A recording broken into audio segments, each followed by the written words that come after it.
BC బంద్కు మద్దతుగా MP are Krishnaiah పాదయాత్ర చేపట్టారు. ఈ పాదయాత్ర దిల్సుఖ్ నగర్ చౌరస్తా నుంచి హుషారంగాబాద్ చౌరస్తా వరకు సాగింది.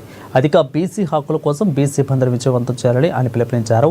ఇక ఈ పాదయాత్రలో వందలాది మంది బీసీ సంఘాలు, యువకులు, మహిళలు పాల్గొన్నారు. అధిక బీసీలకు రాజకీయ ప్రాధాన్యం ఇవ్వాలని, సరైన వాటా ఇవ్వాలంటూ నినాదాలు చేశారు.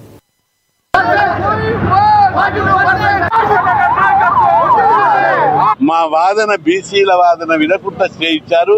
ఇది చాలా దుర్మార్గము. అంతేకాదు, బీసీలు అంటే లెక్కలేనితనం ఉంది.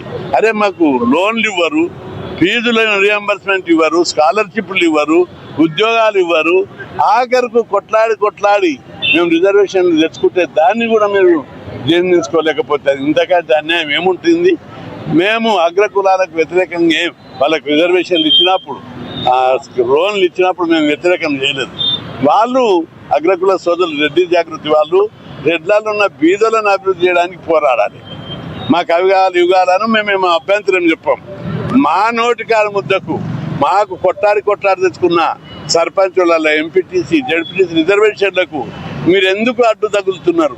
మీకే హక్కునని అడ్డు తగులుతున్నారని చెప్పి ప్రశ్న. పల్లెటూరు భాషలో మాట్లాడాలంటే మాకు రిజర్వేషన్లు ఇస్తే మీకు ఎందుకు కడుపుమంట, మీకు ఎందుకు బాధ?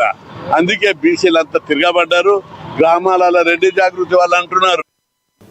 బీసీ రిజర్వేషన్ అమలు కోసం కాకడాల ర్యాలీ